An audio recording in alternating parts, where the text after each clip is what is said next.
నమస్తే, welcome to IIT. Maharashtra Jharkhand ఎన్నికల్లో కూడా ఈరోజు ఫలితాలు అయితే రావడం జరిగింది. సో ఆ ఎన్నికల్లో మహారాష్ట్రలో బీజేపీ భారీ మెజారిటీతో కూడా గెలవడం జరిగింది. సో దాన్ని ఉద్దేశించుకొని కూడా బీజేపీ కార్యకర్తలు శ్రేణులందరూ కూడా భారీ ఎత్తున అయితే సంబరాలు జరుపుకుంటున్నారు. అయితే నాంపల్లిలో ఉన్న బీజేపీ పార్టీ ఆఫీస్లో కూడా భారీ ఎత్తున బాణాసంచాలతో కూడా సంబరాలు చేస్తున్నారు. మనతో పాటు మాట్లాడడానికి ఏలేటి మహేశ్వర్ రెడ్డి ఎమ్మెల్యే గారు అయితే ఉన్నారు. సార్ ఎట్లా చూస్తారు సార్ ఈ గెలుపుని, ఎట్లా చూస్తారు మహారాష్ట్రలో గెలుపు? నరేంద్ర మోడీ గారి నాయకత్వంలో భారతీయ జనతా పార్టీ గెలుపు ఇది భారతదేశంలోనే ఇది ఒక ఆదర్శనీయమైనటువంటి గెలుపుగా మేము భావిస్తూ ఉన్నాం. రేపు తెలంగాణలో ఎప్పుడు ఎన్నికలు జరిగినా ఇదే రకమైనటువంటి తీర్పు ప్రజలు ఇవ్వబోతున్నారు. ఎందుకంటే కాంగ్రెస్ ఇచ్చినటువంటి ఏ ఒక్క హామీని కూడా ప్రజలు నమ్మే పరిస్థితిలో లేరు. కర్ణాటకలో తెలంగాణలో ఇచ్చిన హామీలు నెరవేర్చగా కాంగ్రెస్ పార్టీ పూర్తిగా వైఫల్యం చెందింది.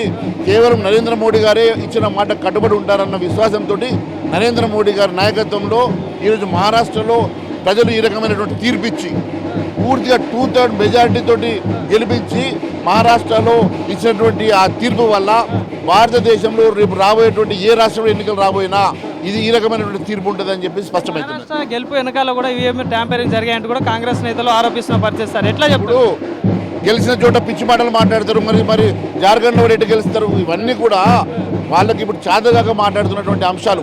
ఇదే రాష్ట్రం నుంచి 100 కోట్ల రూపాయలు ముడుపులు తీసుకుపోయేసి మహారాష్ట్రలో ముఖ్యమంత్రి గారు పొళ్ళు దండాలు పెట్టేసి అక్కడ క్యాంపెయిన్ చేసినా కూడా ప్రజలు నమ్మలేదు. ఫుల్ పేజ్ అడ్వర్టైజ్మెంట్లు ఇచ్చినా కూడా ప్రజలు నమ్మలేదు. ఎందుకంటే రేవంత్ రెడ్డి గారిని, కాంగ్రెస్ పార్టీ నాయకత్వాన్ని ప్రజలు విశ్వసిస్తలేరు. నరేంద్ర మోడీ గారి నాయకత్వాన్ని మాత్రమే విశ్వసిస్తున్నారు. ఇదే నిదర్శనం అని తెలియజేస్తాం. కర్ణాటకలో కానీ తెలంగాణలో 6 గ్యారెంటీలు విఫలం అవ్వడం కారణమే ఈ మహారాష్ట్ర రిజల్ట్ అనుకోవచ్చు. కర్ణాటక తెలంగాణలో ఇచ్చిన హామీలు నెరవేర్చక పూర్తిగా వైఫల్యం చెందినటువంటి కాంగ్రెస్ పార్టీని దేశ ప్రజలు నమ్మడానికి ఇష్టపడతలేరు అనేది చాలా స్పష్టంగా తెలుసు. జార్ఖండ్లో కూడా తిరస్కరించడం ఏమనుకుంటే కారణాలు ఏమై ఉండొచ్చు?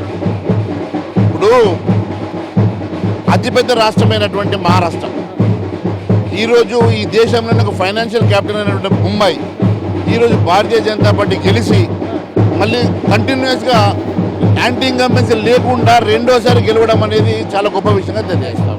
ఇది ఏలేటి మహేశ్వర్ గారు చెప్తున్న పరిస్థితి. ఏదైతే తెలంగాణలో, కర్ణాటకలో 6 గ్యారెంటీ అమలు కాలేదు కాబట్టి మహారాష్ట్రలో కాంగ్రెస్ పార్టీ గెలవలేకపోయిందని కూడా బీజేపీ ఎల్పీ నేత ఏలేటి మహేశ్వర్ రెడ్డి చెప్తున్న పరిస్థితి కనిపిస్తుంది. ఏదైతే 6 గ్యారెంటీలు చెప్పామే రాహుల్ గాంధీ కానీ సోనియా గాంధీ గారిని వీళ్ళని మహారాష్ట్ర ప్రజలు తిరస్కరించారు అని కూడా ఏలేటి మహేశ్వర్ రెడ్డి చెప్తున్న పరిస్థితి కనిపిస్తుంది. కెమెరా పర్సన్ వీరాతో నవీన్, ఏఐటీవీ, హైదరాబాద్.